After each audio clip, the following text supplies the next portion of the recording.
Nosso país tem um histórico de utilização do ferramental jurídico como um instrumento de perpetuação das assimetrias econômicas e sociais.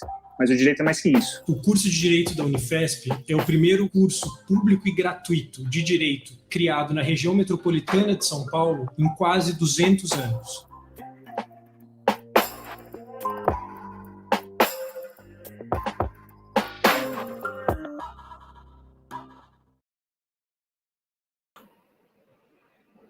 Olá, quero dar as boas-vindas a todos e a todas. É uma alegria darmos início aqui ao Direito Unifesp de Portas Abertas, um evento que é parte das atividades de inauguração do curso de Direito da Unifesp, que vai iniciar em 2021 com suas duas primeiras turmas, com 80 vagas para o turno integral, matutino e vespertino, todas pelo SISU. É um evento voltado a alunos e alunas que estão escolhendo seu curso no SISU, para que sintam um gostinho de como é estudar Direito na Unifesp e decidam, assim, se essa é a sua escolha. Se você tem dúvida sobre o currículo do curso, projeto pedagógico, forma de ingresso, acesse o site da Unifesp. Hoje, a ideia é que vocês tenham uma experiência de como é a sala de aula na prática. Então, serão mini-aulas com docentes do curso em 3 dias, hoje, amanhã e quarta-feira, de 20 minutos de aula, seguidas de algumas perguntas. Então, acessem aí o chat no YouTube para fazer essas perguntas. A nossa primeira mini-aula de hoje é com o professor Danilo Tavares, com o tema Do Útero ao Túmulo, onde o direito não está na nossa vida. Então, seja bem-vindo, professor Danilo. A palavra é toda com você. Obrigado, professora Isis. Boa noite para todo mundo que está nos assistindo. Boa noite também ao Renan, que vai falar depois de mim, e boa noite também à Caroline, que é a nossa tradutora hoje. Então, pessoal, a primeira aula desse nosso evento é uma aula bem curta, como vocês viram, né, de 20 minutos, e, na verdade, eu quero falar um pouco com vocês sobre o que vocês vão aprender se vocês estudarem 5 anos conosco, né? É uma aula que, na verdade, é uma espécie de convite a que vocês venham estudar Direito aqui na Unifesp. O que eu vou colocar aqui agora para vocês é a minha visão sobre o que faz um profissional do direito. E vejam, eu não estou falando só de um juiz, do promotor, do advogado, que são as profissões tradicionais, as profissões jurídicas tradicionais. Eu estou falando aqui de qualquer pessoa que resolva se profissionalizar na área jurídica, né? Além de ser juiz ou advogado, pode ser diplomata, executivo em empresas privadas, gestor no setor público, nas inúmeras carreiras que lidam diretamente e intensamente com o direito. O que eu quero mostrar aqui para vocês é que habilidade um profissional do direito adquire depois de 5 anos estudando direito aqui na Unifesp. Em outros termos, que olhar específico um profissional desenvolve depois de fazer uma graduação num curso como o nosso, né? Que olhar especial é esse? E é isso que eu quero passar um pouco para vocês. Espero que vocês estejam vendo bem essas fotos. São fotos de um lugar espetacular aqui no Brasil, chamado Serra da Capivara, né? Um dos mais fenomenais sítios arqueológicos de todo o mundo. Se vocês estiverem vendo bem essas fotos, vocês podem ver que elas se sujeitam a diferentes perspectivas analíticas, elas se dão a diferentes análises, a diferentes olhares. Um biólogo pode olhar para essas fotos, né, e se ele for no local vendo mais de perto, ele vai se encantar com a diversidade da fauna, em como que em 100, 200 metros de diferença, mesmo diante de uma pequena diferença de altitude, temos uma fauna completamente diferente. É uma fauna muito diversificada, uma flora muito diversificada por toda a Serra da Capivara. Se um geólogo for nesse mesmo local, ele vai ficar admirado com toda a história geológica que é contada pela essa cadeia de formações rochosas. Se um arqueólogo olhar uma dessas fotos, ele vai ver não só uma série de pinturas rupestres, mas ele vai saber, com precisão, diferenciar um desenho que foi feito há 10 mil anos e outro que foi feito há 7.000 anos.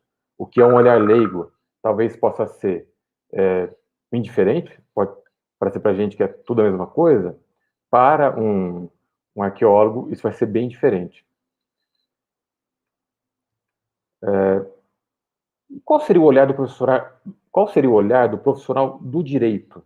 O que ele enxerga, ou ele poderia enxergar olhando para essas fotos ou para essa realidade aí da Serra da Capivara? O profissional do direito ele vai entender as relações jurídicas desse estado de coisas. O que significa entender as relações jurídicas? Ele vai olhar para essa realidade e vai se perguntar: o que as pessoas têm autorização de fazer nesse local? Podem colocar um hotel ali? Pode desenvolver atividade empresária? Pode explorar isso para fins de turismo? Olhar para essa realidade do ponto de vista jurídico implica perguntar: o que as pessoas têm autorização de fazer? O que elas são obrigadas a fazer? As pessoas físicas, jurídicas, públicas ou privadas, todas elas lidam com esse tipo de questão. O que é permitido, o que é proibido. Um olhar bem treinado, um olhar jurídico bem treinado, em direção a essas fotos, vai se perguntar: a gente está diante de uma unidade de conservação ambiental? A terra aqui é pública ou é privada? E qual a consequência para fim de preservação de a terra ser pública ou privada? Alguém pode construir um hotel nesse local? A gente está diante de um patrimônio histórico? Obviamente que sim, certo? Mas diante de um patrimônio histórico tão relevante como esse, quem deve preservá-lo? É a União? É o Estado? São os municípios? Os particulares que eventualmente tenham propriedade nessa reserva, eles só podem ser obrigados a preservar o patrimônio histórico cultural? O poder público pode ser obrigado a preservar essa paisagem, essas formações? Essa construção que vocês veem na foto de cima, ela é um museu privado. Um olhar jurídico treinado pode se perguntar: esse museu, sendo privado, ele pode receber dinheiro público? Ou mais do que poder, o Estado pode ter obrigação de sustentar um museu desse tipo? Com o domínio desse olhar, né, que busca entender as relações jurídicas de qualquer estado de coisas, de qualquer pessoa, de qualquer situação, você vai começar a perceber que praticamente tudo da nossa vida é determinado, ou ao menos fortemente influenciado pelo direito. Né? O direito está praticamente em tudo. Dos atos mais corriqueiros, né, e evidentemente até dos mais complexos, existe incidência da regulação das normas jurídicas. Mesmo os atos, vamos pegar um ato simplório, né, como por exemplo, a primeira coisa que você faz acordar, talvez, acordar e você vai jogar uma água no rosto, vai tomar um banho. Esse ato simples de receber água tratada na sua casa, ele é possível por conta de uma complexa cadeia, não só de fornecimento de água, mas junto dessa complexa cadeia de todos os mercados envolvidos no fornecimento de água, tem também uma série de regras, normas, leis, que incidem sobre todo o processo de produção da água. Então, mesmo as coisas mais elementares, em princípio elementares, para um olhar talvez não bem treinado, depois de algum estudo, pode se revelar a você algo de uma regulação jurídica muito complexa. O ciclo da água vocês conhecem. O que você, sem estudar direito, não conhece ainda, é toda a complexa regulação jurídica que existe entre a captação de água bruta de uma bacia hidrográfica. Vocês podem estar vendo aí um mapa das bacias hidrográficas do estado de São Paulo. Cada uma delas tem um comitê de bacia que vende água bruta para a empresa que depois vai levar até você uma água tratada potável. Para que haja água tratada potável na sua casa todo dia, segundo um certo padrão de qualidade, segundo um certo preço, uma certa tarifa, existe a incidência das regras da Agência Nacional de Água e Saneamento Básico, a ANA. No caso do estado de São Paulo, da Arcesp, é uma agência reguladora estadual que cuida de saneamento. Temos uma empresa aqui, quem está no município de São Paulo, uma empresa estadual que fornece água para a gente, a Sabesp. E todas essas etapas, todos esses atores produzem e lidam com um número enorme de normas. A qualidade da água é determinada por uma norma oriunda do Ministério da Saúde, certo? Então, o SUS também, o SUS tão falado hoje, né, tão necessário o SUS, principalmente nos tempos de pandemia, o SUS cuida até do padrão da água que chega até a nossa casa. Bem, além disso, tem normas de gestão ambiental dos reservatórios. A gente poderia ficar aqui várias horas explicando todo esse complexo sistema que faz com que chegue água na sua casa, de uma certa qualidade, a um certo preço. E veja, a gente poderia fazer um curso inteiro, um semestre inteiro explicando o fornecimento de água para você. A gente está falando apenas de um produto, de um ato simples na sua vida, que é acessar a água na sua torneira. A gente pode ter esse olhar sobre todas as normas que determinam todos os atos da nossa vida, sobre obviamente tudo. Tá? Praticamente não há ato da nossa vida que não sofra, de alguma maneira, a regulação do direito, do Estado. O direito tutela quase tudo, desde o embrião num útero até corpos sepultados há mais de um século, corpos esquecidos nos cemitérios. Na verdade, o direito não tutela a nossa vida do útero ao túmulo, ou a pré-vida, após-vida. Existe até mesmo regulação jurídica de embriões fora do útero. Certo? Na faculdade de Direito, você vai aprender, com detalhe, todo esse espectro de aplicação do direito. Para falar aqui dos limites da nossa vida, né, do nascimento, a morte, você vai aprender que o Brasil tem uma legislação muito severa, detalhada e restritiva a respeito de óvulos fecundados há poucos dias ou semanas. Estejam esses óvulos num útero, esses óvulos fecundados, embriões, num útero ou fora dele. Né? O Brasil tem uma legislação sobre aborto ultra restritiva, né, dos últimos países do mundo, certamente, que vai descriminalizar o aborto. Infelizmente. As nossas normas sobre o serviço funerário, não vamos falar mais do começo da vida, mas talvez do fim dela. Se nós olharmos para o serviço funerário, nós veremos também 1 milhão de normas super complexas que regulam o que são feitos com os nossos corpos, né, depois de mortos. Enfim, todo o nosso ciclo de vida está fortemente determinado pelo direito.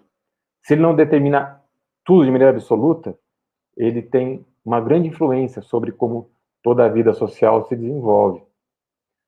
O direito ele se projeta sobre tudo, né? Essa grande máquina classificadora e ordenadora dos governos, dos Estados nacionais, é justamente o que você vai conhecer no curso do direito. A graduação te permite isso, te permite conhecer esse amplo aparato que classifica e ordena a nossa vida.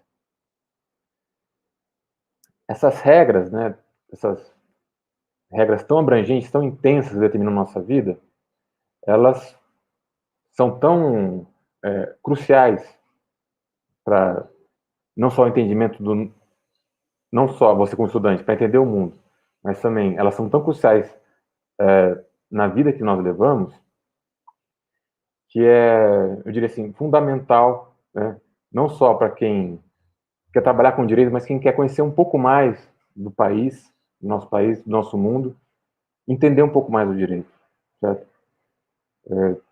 Esse grande conjunto de regras que se aplica a nós desde o nascimento, quando você nasce, né, já tem uma certidão para atestar que você nasceu e que você tem uma determinada nacionalidade, vai depois determinar se você tem direito à saúde e à educação, se você tem garantias mínimas de respeito aos direitos fundamentais.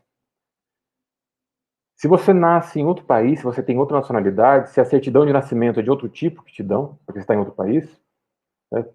O conjunto de direitos e obrigações que você porta consigo por praticamente toda a vida vai ser diferente. Né? Se você nascer brasileiro, o conjunto de direitos e obrigações que você porta consigo é de um jeito.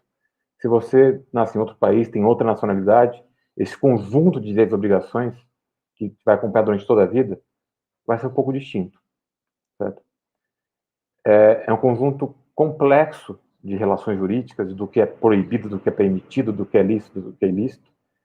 Demora um pouco para que você tenha esse olhar treinado, profissional, de olhar para a realidade e tentar ver as determinantes jurídicas dela em tudo.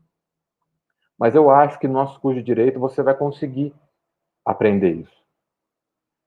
Como que você aprende a ver o direito, como você aprende a conhecer o direito para que você tenha esse olhar treinado, o olhar profissional, que consegue entender todas as relações jurídicas no mundo que te cerca. Bem, no nosso curso, nós vamos colocar você em contato, né, com os elementos tradicionais, em princípio, de produção do direito, de manifestação do direito. Você vai estudar os 3 poderes, né, o executivo, legislativo e judiciário, e as formas pelos quais esses 3 poderes produzem normas jurídicas. Né. Você vai estudar doutrina, você vai estudar legislação, você vai estudar também como a sociedade civil e o mercado interagem com o executivo, legislativo e judiciário e, de alguma maneira, determinam também o direito que você vai conhecer, vai aprender a produzir e também vai aprender a aplicar. Então, não é aprender bem direito, não é só conhecer a legislação, conhecer a Constituição, conhecer como o judiciário funciona. É também entender como que outros fatores externos ao direito influenciam a produção de normas. Então, é importante que um curso, e o nosso curso tem isso, tenha e dê ao aluno a oportunidade de entender o mundo a partir de um bom conhecimento de como funciona a sociedade civil, de como funcionam as forças do mercado e tudo mais que determina a nossa legislação. E, bem, é bastante coisa, certo? O curso dura 5 anos, porque é um mundo imenso que você tem que estar treinado a conhecer em sua rica manifestação de formas e modos de expressão. Fica um convite aqui que vocês venham estudar conosco. Eu acho que nós temos um curso muito promissor, é um curso que vai ser excelente e vai ter todas as condições de dar a você, interessado em estudar aqui conosco, todas as maneiras, né, todos os instrumentos para que você tenha esse olhar profissional apurado de entender como o mundo, como o direito determina a nossa vida. Ok? Bem, em princípio, é isso. Tá? Uma rápida explicação e um convite que vocês venham aqui estudar direito conosco. Ok? Obrigado, Isis. Agora é com o Renan. Não, mas antes disso temos perguntas, né? Sim, inclusive aqui tem um comentário do Matheus, né? Feliz que teve a oportunidade de ter já de ter tido aula com alguns professores, muito bacana. Obrigada, Matheus.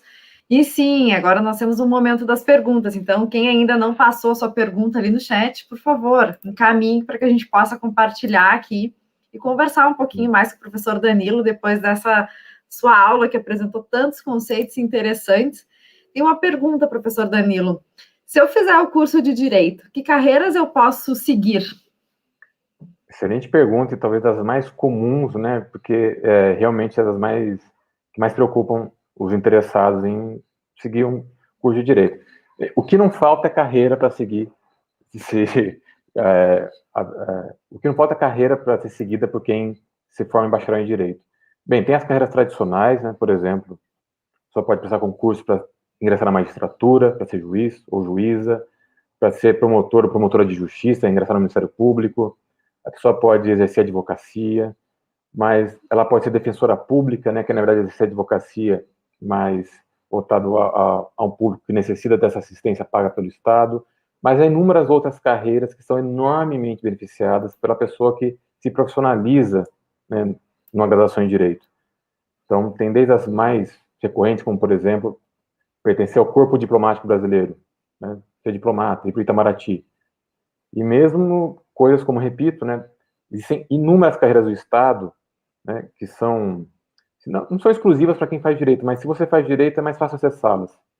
É bom exercer essas carreiras sabendo bastante de Direito. Por exemplo, ser gestor público, ser auditor fiscal, trabalhar com a arrecadação e cobrança de impostos. As carreiras de Estado são inúmeras, são dezenas, e todas elas demandam um grande conhecimento jurídico. Então, se você é bacharel em Direito, você vai ser certamente um bom profissional na gestão pública, qualquer carreira que você resolva seguir. E também na gestão privada. Por exemplo, trabalhar com relações institucionais, relações públicas, trabalhar em mercados que sejam fortemente regulados, mesmo que você seja um executivo privado. Né? E não é à toa que tem muita gente que faz administração de empresas e também faz Direito, porque o Direito ajuda muito ao lidar com N mercados em que as empresas atuem. Então, mesmo você, para ser executivo privado, você tem enormes vantagens em ter uma formação em Direito. São muitas as possibilidades, não é mesmo, professor Danilo? A Isadora, seguindo, né, nós temos algumas perguntas aqui. Né, seguindo esse mesmo assunto das carreiras, a Isadora perguntou o que você acha que a pessoa precisa ter para seguir a carreira de Direito? Isadora, grande pergunta, mas uma resposta é vontade, só isso. porque são tantas habilidades, os perfis possíveis são tão diferentes. Você deve pensar, para fazer direito, a pessoa tem que falar muito bem, tem que ser um grande orador, porque ela vai falar no tribunal de júri. Sim, se a pessoa for tiver uma excelente oratória, ela pode ser, sim, um bom advogado criminalista, que vai falar no júri, mas não é só isso, é muita carreira e muita possibilidade. Se você tem mais habilidade em escrever ou só estudar, você pode ser um excelente consultor, né? Eu não tenho boa oratória, mas eu gosto de ler e escrever. Tem N carreiras que você pode seguir, né? Eu gosto muito de pesquisar. A pesquisa em direito, né, é uma carreira que está se consolidando no país nos últimos anos. É uma carreira possível também. Então, o importante é você querer, é gostar de direito. Se você gostar do mundo, das normas, das leis, isso basta. Certamente você tem uma habilidade que vai ser muito bem aproveitada em qualquer uma das N carreiras que você pode seguir depois. Nós temos mais perguntas aqui, vou passar duas rápidas, uma bem interessante da Bruna também, que como você descobriu aí que queria fazer direito, e depois nós temos mais uma também para responder, professor Danilo. Olha, uma pergunta meio pessoal, né? Eu fiquei animado com um filme que eu assisti, chamado Povo contra Larry Flint, né? Baseado numa história real, né, de um empresário que se envolve numa disputa que vai até a Suprema Corte americana por liberdade de expressão.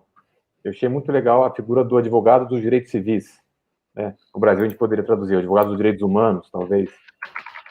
E isso que me atraiu. Naquela época, quando eu fui prestar direito, eu tinha 17, 18 anos. Mas depois a gente descobre outros motivos, né, outros motivos para seguir a carreira e buscar outras coisas no direito. Outra pergunta é se na formação tem alguma parte do curso que tem algum estágio. Sim, sim. Isso está até na nossa grade, né? Quem quiser, como a professora Isis falou, vão lá ao site da Unifesp, tem toda uma explicação da programação de toda a grade horária, de todo o nosso programa, e a parte obrigatória de estágio, que no direito, né, existe estágio obrigatório, os alunos da Unifesp vão ter nas nossas clínicas. Nós bolamos uma maneira de nossos alunos atuarem em projetos de interesse público e também em vários outros formatos, segundo os quais vocês vão cumprir a carga mínima de estágio na própria instituição. Tem várias maneiras de fazer isso. E, além disso, os alunos e alunas também podem fazer estágio em outros lugares, em empresas, escolas de advocacia, ao longo do curso. Tem um mínimo obrigatório que o próprio currículo do curso disponibiliza aos alunos, mas também a possibilidade de fazer isso ao longo do curso, depois de terminar o curso. Tá? Estágio jurídico não há muita vaga, né? Não é uma questão muito problemática. Excelente. A Isa fez uma pergunta sobre vagas de transferência. Colocamos ali, Isa, para ti mais informações sobre o projeto pedagógico do curso. Quem quiser ter mais informações, acesse ali o nosso site. E eu gostaria de compartilhar aqui o Pedro, que ele gostaria de saber se durante o curso de Direito nos é passada a história das nossas leis, ou seja, o porquê a nossa Constituição ser do jeito que é e quais foram as motivações para a elaboração da mesma. Sim, certamente. Qualquer curso bem feito de qualquer matéria dogmática, né, por exemplo, constitucional, direito empresarial, direito penal, é muito difícil que um professor não dê conta da evolução histórica dos institutos, da legislação. É importante que o aluno entenda de onde que vieram as ideias que formaram as leis, quais eram os debates parlamentares e as ideias que moldaram as leis tal como chegaram para a gente até hoje. E isso é importantíssimo. A pesquisa histórica em direito é cada vez mais valorizada e ela é um aspecto fundamental da cultura jurídica que qualquer pessoa tem que ter se ela quer se dizer uma profissional do direito. Certamente, um aspecto muito importante.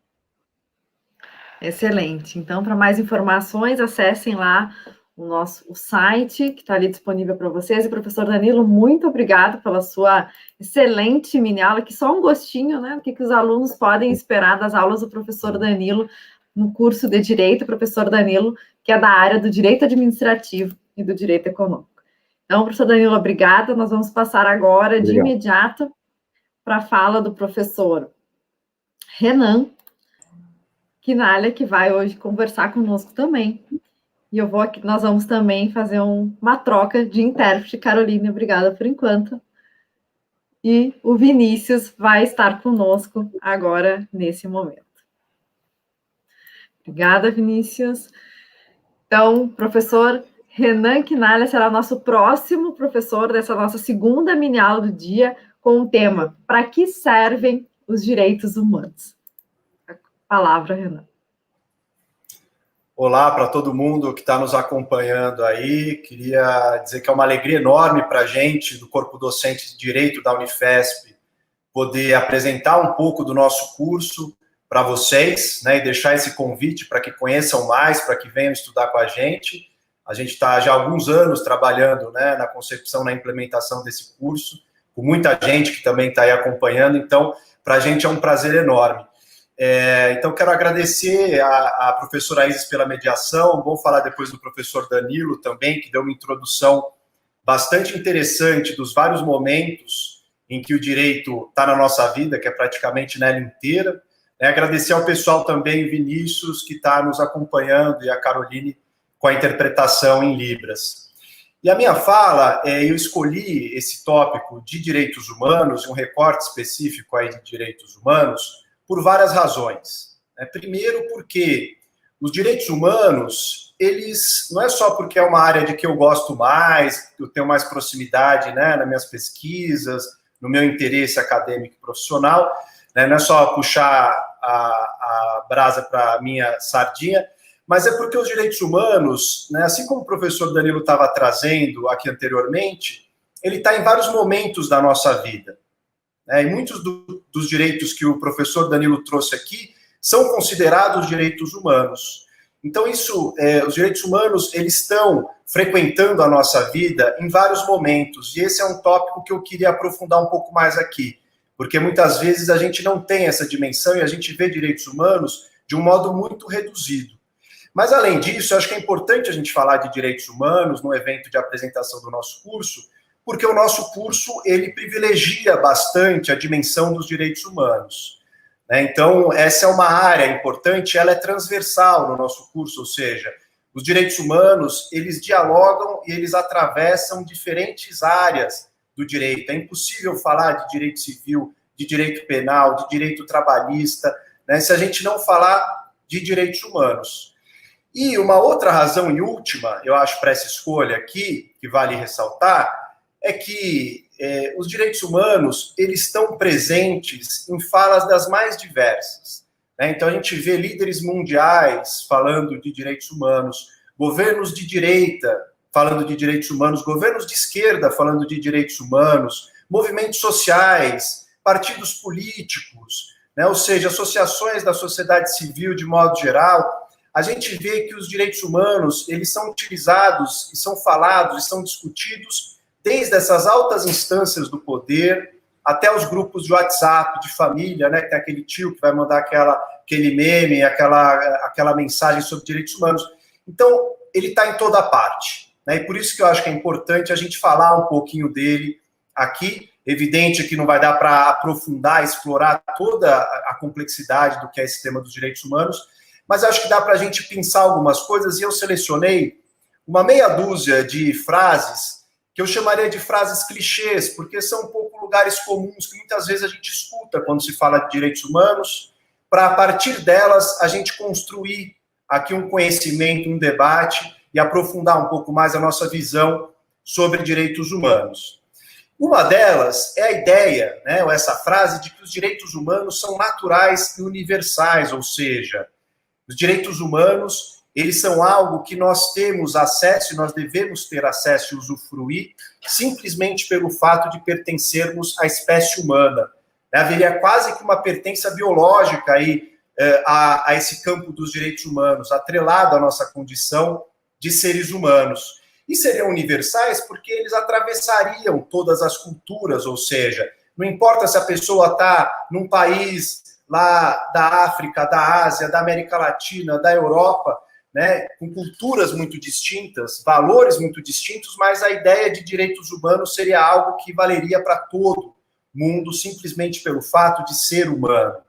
Agora, é evidente que, ainda que haja uma enorme potência nisso, seja muito interessante essa ideia de que todos nós, por sermos humanos, temos que ter acesso a determinados direitos, a garantias, né, que são garantias muito fundamentais, como devido processo legal, ou seja, só ser acusado e responder a um processo de acordo com um procedimento em que haja, né, o contraditório, uma ampla defesa. A gente vai ter uma aula de processo penal aqui na quarta-feira com a professora Maíra, em que certamente ela vai falar mais dessa relação entre direitos humanos e processo penal, mas os direitos humanos também estão presentes quando a gente fala do direito à saúde, que o professor Danilo trouxe aqui, o direito à educação, o direito à moradia digna, né, o direito às liberdades, liberdade de expressão, liberdade de opinião. E a gente está nesse momento, né, no Brasil, falando muito sobre essas liberdades, porque elas correm risco, elas estão sendo ameaçadas, né, com o uso da Lei de Segurança Nacional. Talvez vocês estejam acompanhando um pouco do noticiário em relação a isso, mas essas liberdades todas também são direitos humanos. Então a gente tem um rol, um repertório muito grande. O direito à cultura também é um direito humano, o direito à alimentação, enfim, direitos que todos nós usufruímos, né, e devemos ter acesso a usufruir, mas a verdade é que a realidade, muitas vezes, ela não é dessa maneira, não se coloca dessa maneira. Né? Então, ali, a charge, eu peguei algumas charges aqui, porque eu acho que elas tornam mais visual, mais concreta a nossa conversa. A primeira charge ali mostra um rapaz que está lendo, né, a Constituição Federal. Todo brasileiro tem direito à moradia, né? E ao lado dele, a esposa dizendo, agora lê aquele pedaço bonito que fala comida, saúde, né, que fala dessas outras dimensões. E são pessoas que, aparentemente, ali pelo desenho, né, estão em situação de rua, não têm acesso a esses direitos, não têm assegurado esses direitos humanos. Né? Ali do lado também o menino perguntando para a mãe, e os direitos humanos, mãe? Ela fala que tem, filho, não valem para todos os seres humanos? São perguntas importantes da gente fazer, porque ao mesmo tempo que os direitos humanos são essa promessa de universalidade, essa promessa de estar atrelado à nossa natureza humana, ao mesmo tempo na sociedade, nas nossas culturas, ainda falta muito para a gente caminhar e efetivar esses direitos. Uma outra frase que circula muito quando se fala de direitos humanos é falar que os direitos humanos são uma invenção burguesa, né? Hoje não, hoje parece no debate público que se associa direitos humanos a ser de esquerda, a ser comunista, mas no fundo, os direitos humanos foram sim uma invenção burguesa. E aí a importância da história é fundamental, como o Pedro trouxe a questão aqui para o professor Danilo, né? Há uma origem histórica dos direitos humanos. É evidente que a gente poderia voltar lá atrás, né, na Antiguidade Clássica, para entender fundamentos filosóficos, né, valores de dignidade humana, que também ajudaram a fundamentar os direitos humanos, mas fato é que é na modernidade, quando já há um Estado-nação estruturado, né, que os direitos humanos emergem com mais força. Sobretudo, a gente poderia até dizer que a certidão de nascimento dos direitos humanos vai ser a Declaração de Independência dos Estados Unidos, em 1776, vocês já devem ter visto nas aulas de História, né, no cursinho, enfim, no ensino médio, e a Declaração dos Direitos do Homem e do Cidadão, também da Revolução Francesa, de 1789. São dois documentos fundamentais, né? Aí vocês podem perguntar, Renan, mas então, se é natural, por que precisou declarar, por que precisou positivar, colocar na forma de legislação? Vale dizer que a gente tem essas declarações, depois tem a Declaração Universal dos Direitos Humanos da ONU, de 1948, a gente tem tratados e convenções internacionais que vocês vão ver, né, aqui um pouco também na aula de amanhã do professor Daniel Carvalho, que vai falar do direito internacional, e a gente tem as legislações domésticas, né, que trazem para dentro dos países esses direitos humanos, tentando assegurá-los, né, e efetivá-los. Aí vocês podem perguntar, mas então se é natural, por que precisa de lei para mandar, né, para prescrever isso? E aí tem um livro muito bacana, para quem gosta de história, que se chama A Invenção dos Direitos Humanos, da Lynn Hunt, que é uma historiadora, e eu já estou aqui, né, professor já está recomendando leitura antes de vocês iniciarem o curso, mas quem pegar para ler vai gostar muito, é uma leitura muito gostosa de se fazer. E ela justamente vai analisar esse momento e mostrar como que as declarações foram importantes, Porque quando você declara os direitos, por mais que eles fossem naturais, como uma verdade evidente em si mesma, né, fazendo parte da própria espécie humana, quando você declara, você muda o próprio fundamento da soberania, ou seja, não é mais o senhor feudal que exerce o poder legítimo, não é mais um monarca que exerce o poder legítimo, mas é o povo. E a declaração serve para isso, para mostrar que o povo agora está estabelecendo um novo pacto, em que os direitos humanos precisam ser cumpridos e precisam ser assegurados. Por isso que os direitos humanos aparecem como um processo de limitação do poder do Estado para garantir a integridade física, a vida dos cidadãos. E isso acontece com as revoluções liberais burguesas, né, desse momento histórico. Agora é evidente que os direitos humanos eles não se restringem a isso. A gente não pode reduzir os direitos humanos a simplesmente o que eles foram na sua origem histórica, porque eles foram sendo ressignificados, né? Então, os direitos políticos, por exemplo, o direito de votar, de ser votado, foi um direito que foi sendo conquistado, né, no fim do 19 e começo do 20, nos vários países, como um processo, né, de ampliação da cidadania política e de garantia dos direitos políticos. Os direitos sociais, como os direitos trabalhistas, previdenciários, isso que todo mundo gosta, né, o 13º, as férias, um salário digno e assim por diante, são direitos que também foram incorporados nesse repertório dos direitos humanos no século XX, graças às lutas sociais e políticas, à mobilização da sociedade para ampliar essa ideia de direitos humanos, esse repertório dos direitos humanos, o que fez com que os direitos humanos se tornassem algo muito maior do que ele era lá naquela origem das revoluções liberais burguesas. Um outro clichê que às vezes aparece também no debate de direitos humanos é dizer que essa ideia de direitos humanos, no fundo, é fruto do imperialismo, de uma certa noção muito particular, né, de dignidade humana, que é ocidental, que é liberal, que é eurocêntrica, ou seja, que parte da Europa e com o processo de colonização extravasa para o mundo inteiro, impõe para o mundo inteiro a sua visão sobre direitos, sobre humanidade, né, sobre a cultura, e de fato tem essa dimensão de uma violência muito grande no processo de colonização, né? E, de alguma maneira, a gente pode até falar que muitas vezes os direitos humanos foram utilizados por parte de países para declarar guerras, para ocupar territórios, né, de outras nações, para violar direitos humanos, inclusive, né, em nome dos direitos humanos. Então, veja a complexidade que há por detrás dessa ideia de direitos humanos e como ela tem muitos sentidos possíveis. E essa charge que eu selecionei, ela mostra ali, né, falando da Somália, olha lá, mais um atentado terrorista, quase 300 mortos. E aí um outro colega fala assim, onde? Aí o outro fala, é na África. Ou seja, isso não importa muito. Né? Por quê? Porque tem essa ideia também de que há uma geopolítica aí dos direitos humanos, né? E por isso que o direito internacional é super importante para a gente compreender essa relação dos direitos humanos. Agora a gente tem falado muito do Tribunal Penal Internacional, de instâncias, né, como o Sistema Interamericano de Proteção dos Direitos Humanos, enfim, tem sido muito noticiado, né, do ponto de vista da responsabilidade de governantes no momento da pandemia, no enfrentamento da pandemia, porque há esse atrelamento entre o âmbito doméstico, né, interno de cada país, e o âmbito transnacional, internacional. Então, é muito importante a gente olhar também essas diferenças e desigualdades que marcam essa ordem global para compreender os sentidos dos direitos humanos e como esses direitos humanos viajam internacionalmente, né? Porque há uma história e um rastro aí nesse processo. Um outro que também é bastante comentado, né, a ideia de que, vocês já devem ter ouvido esse aí, porque esse circula bastante hoje em dia no Brasil, direitos humanos é só para humanos direitos, ou deveria ser só para humanos direitos, né, os cidadãos de bem, que é a ideia da gente restringir, né, não reconhecer que há uma natureza humana, mas que há grupos ali, que é o grupo que é o cidadão de bem e o outro, né, que não merece esses direitos humanos, não pode gozar desses direitos assegurados a todos e a todas, né?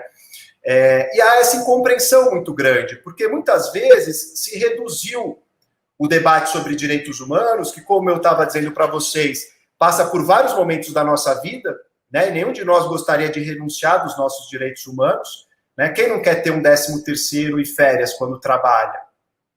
Quem não quer ter acesso à cultura? Quem não quer ter acesso a uma moradia digna? Quem não quer ter serviços públicos eficientes do Estado prestando esses serviços? Quem não quer ter suas liberdades respeitadas?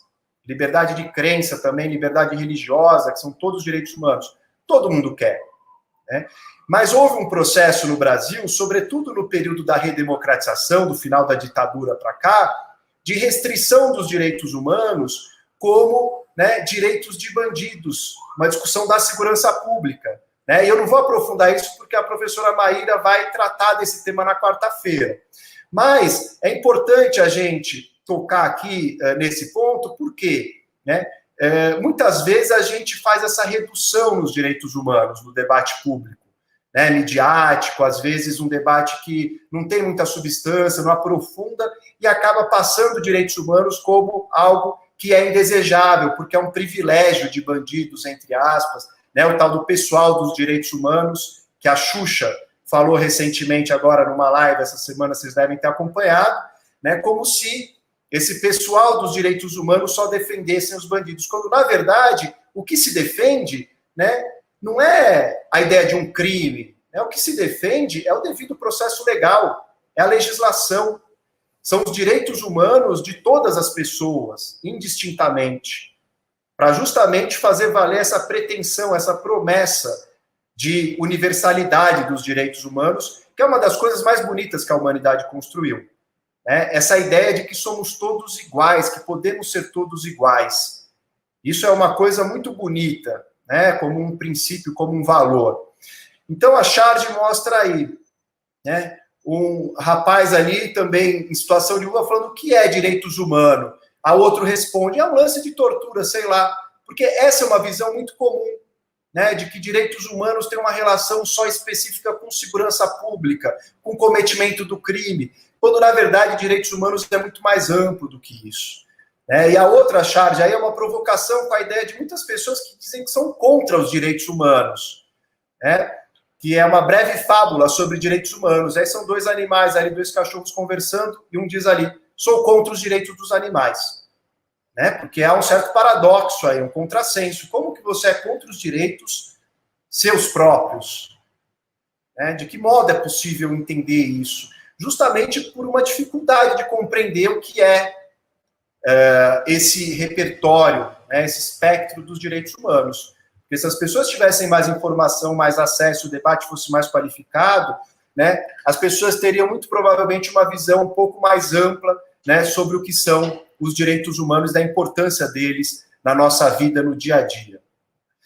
E aí, caminhando já para o final, para a gente poder trocar algumas ideias aqui com as questões que vocês também tenham, e dúvidas que vão surgindo, é muito importante, quando a gente fala de direitos humanos, às vezes a gente acha que a ideia da igualdade é a que prevalece, porque, de fato, lá na Declaração dos Direitos do Homem e do Cidadão, aquela primeira lá atrás, e aí eu até esqueci de dizer, eu tinha colocado aqui, mas eu não falei, que logo no primeiro artigo se declara a igualdade, que todos os homens nascem iguais perante a lei e livres, Mas essa igualdade, ela era um tanto restrita. Eu tinha até trazido aqui essa figura aí do lado direito da tela, que é Olympe de Gouges, que é uma mulher revolucionária também do processo ali da Revolução Francesa, e que ela vai escrever a Declaração dos Direitos da Mulher e da Cidadã, questionando justamente o quê? Que na Revolução Francesa, que fez uma declaração dos direitos humanos, que teoricamente valeriam para todos os seres humanos,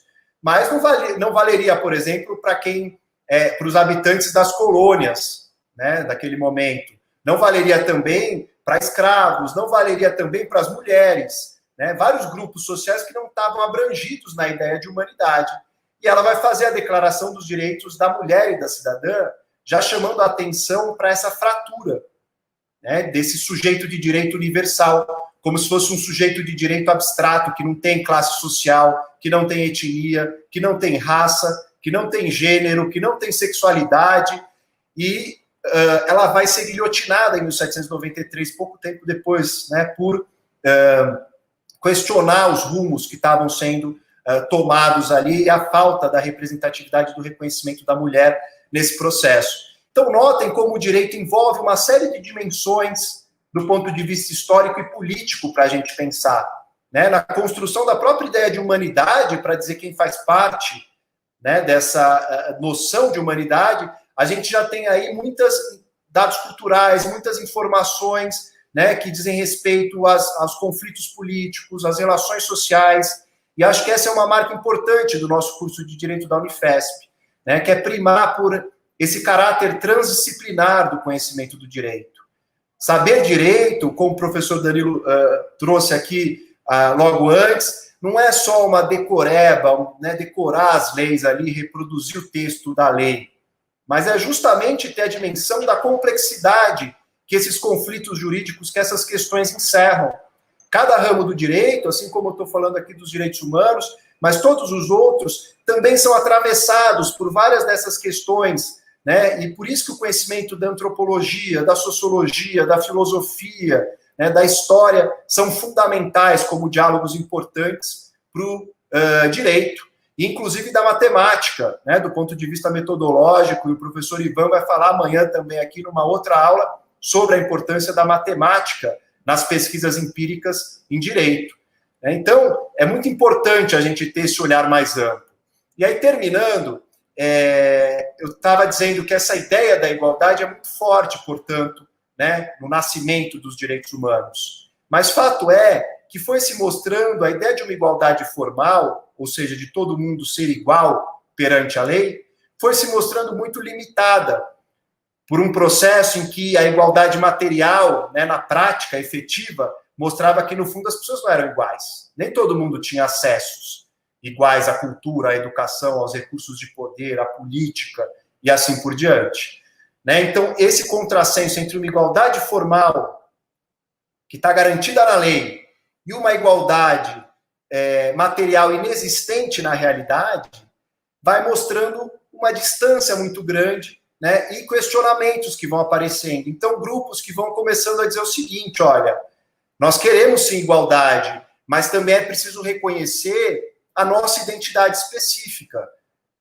Né? Então, grupos como o movimento feminista vai chamar atenção para essa condição específica da mulher na nossa sociedade, o movimento negro em relação às pessoas negras, o movimento LGBT em relação às pessoas LGBTs, né? Movimento de imigrantes, enfim, uma série de identidades que nos marcam socialmente, os nossos corpos, e isso é fundamental para a gente entender o direito, para entender o acesso ou não acesso ao universo da cidadania no Brasil e em todo o mundo.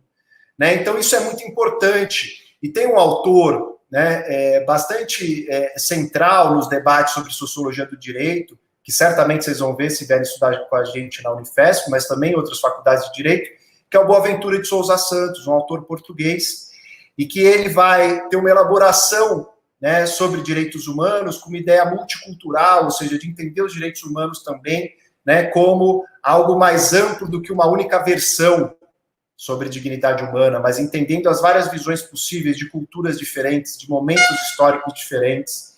E ele diz algo que é bastante importante para a gente compreender, né, essa igualdade geral e, ao mesmo tempo, um direito à diferença desses grupos, para chegar na igualdade material.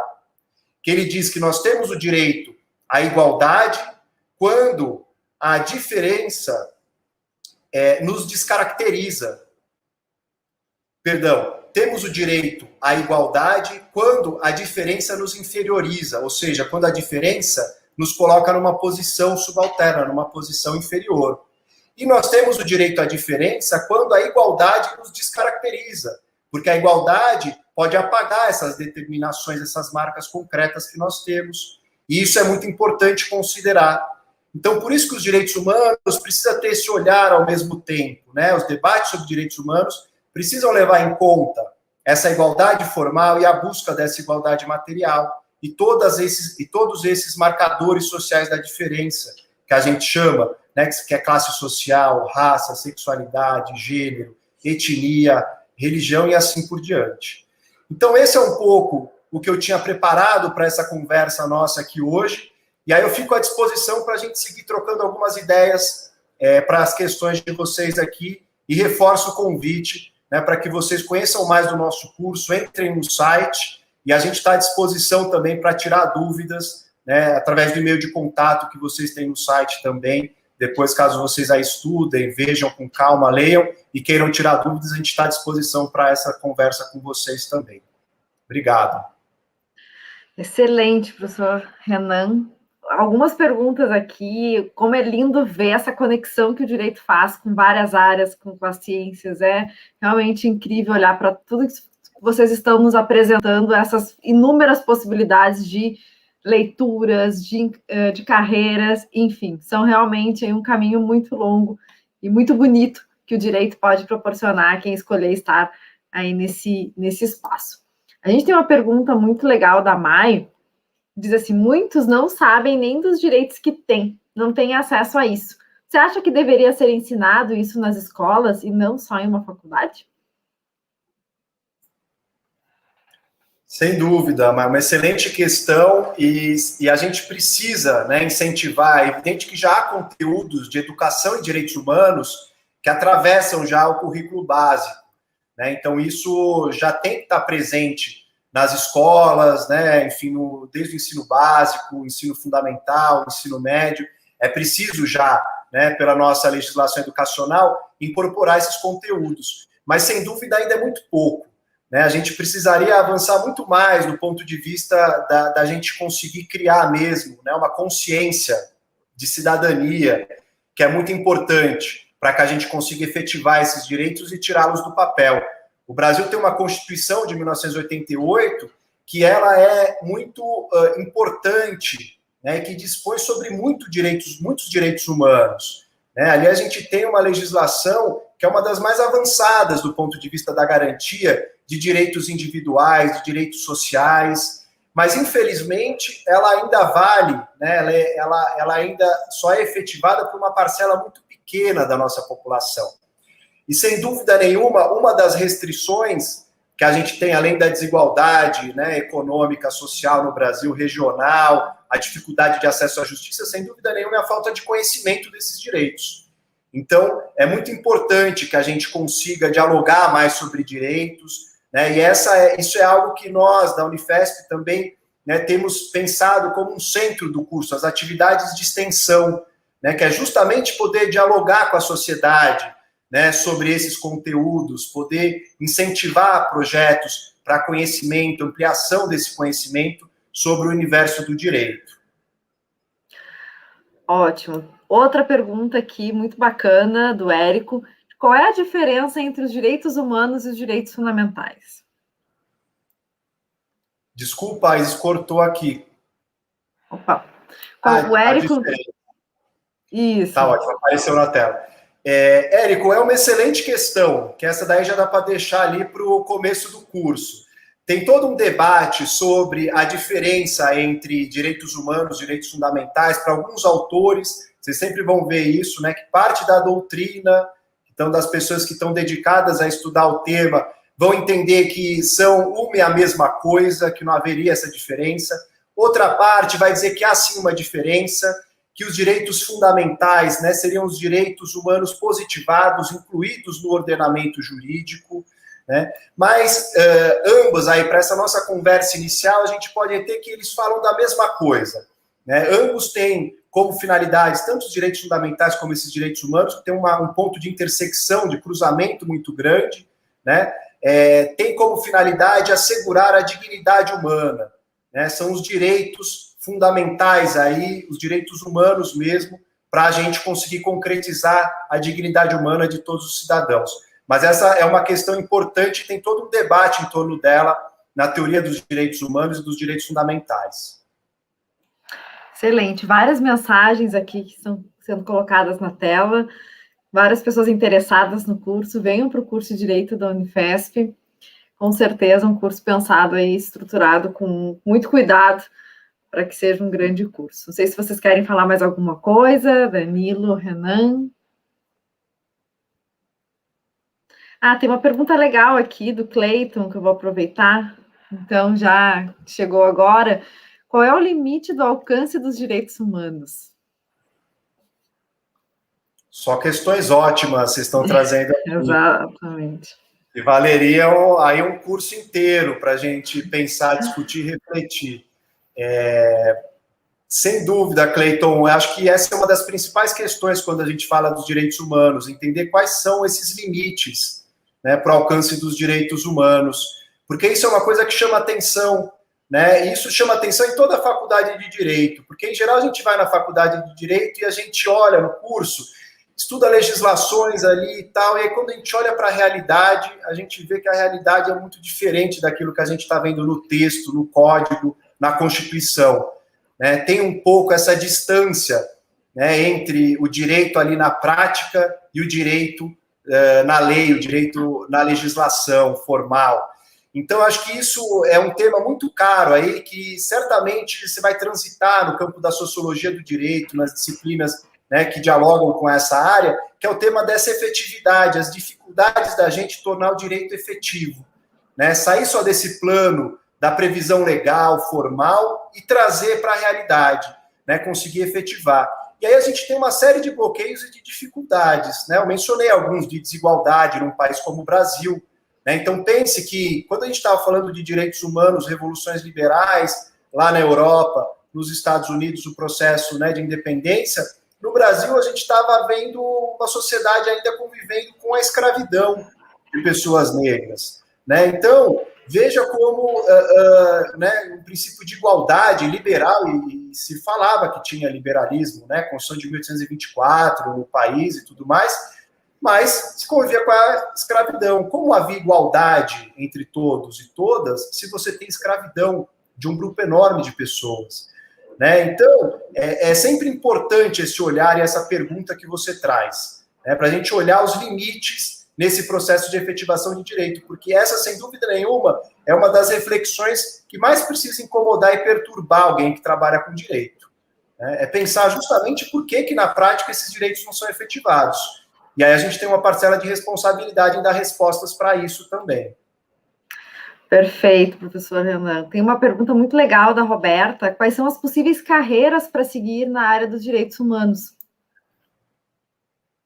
Roberta, tem uma série de possibilidades. Eu acho que o professor Danilo falou aqui de modo geral, né, de algumas carreiras. A área de direitos humanos também, né? Então você pode tanto buscar uma carreira, né, internacional, que pode passar pelo âmbito da diplomacia, né? Então uma carreira de Estado, em que você vai focar lidando com temas de direitos humanos. Você pode buscar também ONGs, organizações não governamentais, chamado terceiro setor, tanto internacionalmente, né, trabalhar com direitos humanos, como nacionalmente, né, em organizações da sociedade civil. Se pode trabalhar em escritórios, né, muitos escritórios de advocacia têm áreas específicas também de litígio, né, em direitos humanos, que é justamente mover as ações, acompanhar esses processos, de colaboração com movimentos sociais, né. Então, você tem uma ampla possibilidade, além das áreas de pesquisa, né, também de docência no campo de direitos humanos. Vale dizer que direitos humanos também dialogam com áreas diversas para fora do direito, né? Então, você pode ampliar um campo de diálogo aí para vários campos, né? A educação, por exemplo, lida bastante e discute direitos humanos, a área das ciências sociais aplicadas de um modo geral, enfim. Então, direitos humanos também te traz aí uma área bastante grande de atuação. Não vou te dizer que é das mais fáceis, né? Ainda mais nesses tempos que a gente está vivendo, mas sem dúvida nenhuma há um amplo repertório, um leque aí de possibilidades, e é fundamental que a gente tenha pessoas, né, trabalhando como defensores e defensoras de direitos humanos para a gente garantir a efetivação dessas garantias todas aí desses direitos. Excelente. Para fechar aqui as perguntas de hoje, tem uma pergunta muito legal da Sandra, que eu vou passar para Danilo e Renan responderem aqui. O que dizer para uma pessoa que está no ensino médio e prestes a entrar na faculdade de Direito? Eu respondo primeiro? Vai lá, Danilo. Que pergunta difícil, Sandra. Porque, olha, uma boa resposta, eu diria, os 5 anos de aula que você teria conosco, na nossa faculdade, 5 aulas para convencer você de que é um curso bacana e que te abre muitas possibilidades, assim, imensas, em termos de carreira, em termos de trabalho, em termos de perspectiva, de conhecimento de mundo, não só o curso de Direito, mas também o fato de você estar na Unifesp e poder assistir a aula, puxar matérias de outros cursos, cursar disciplinas em outras faculdades da Unifesp. Olha, são muitas possibilidades, certo?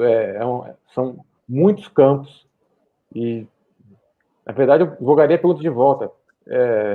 Por que não fazer? Né? Por que não cursar essa faculdade? Venha. O que eu te digo é venha que vai ser bom. Sim, partindo desse final, então, do que o professor Danilo traz, eu acho que a faculdade de Direito é um lugar que te possibilita muitas realizações, né? E o momento da universidade já é um momento muito rico das trajetórias de cada uma de vocês.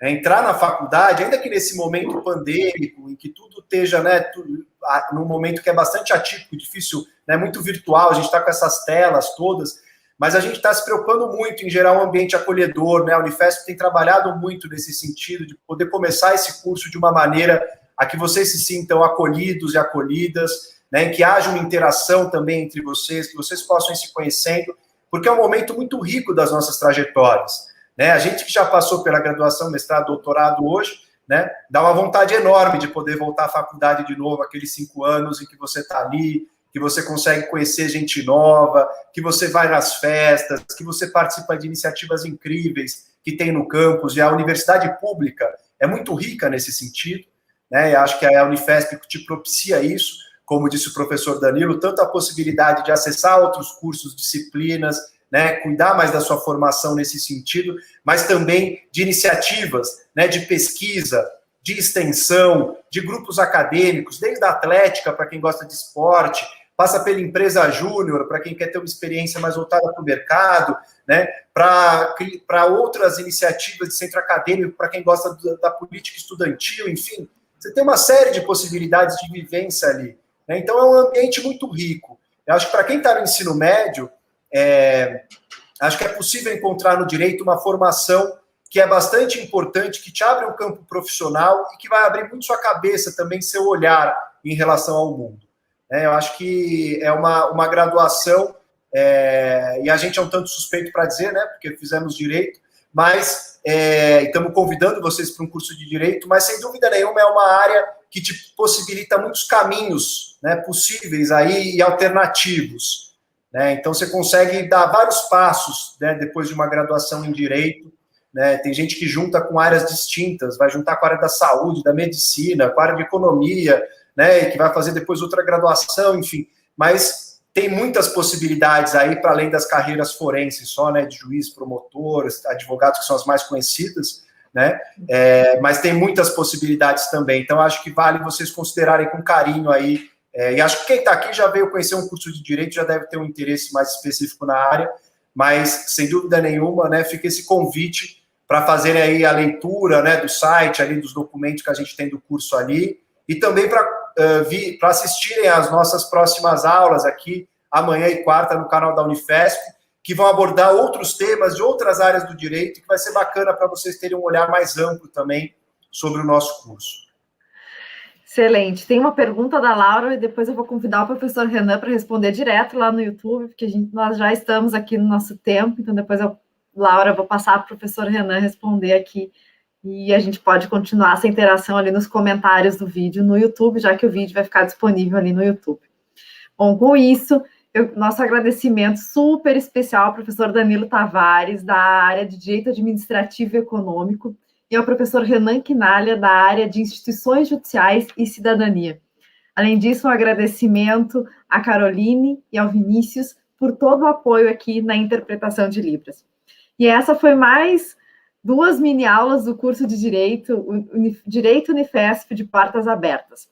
Nós esperamos vocês tenham gostado e amanhã tem mais. Esperamos vocês amanhã com mais mini-aulas sobre outras áreas do direito. Para mais informações, acessem sempre lá o nosso site, direito.unifesp.br. Nos vemos amanhã. Até mais. Tchau, tchau.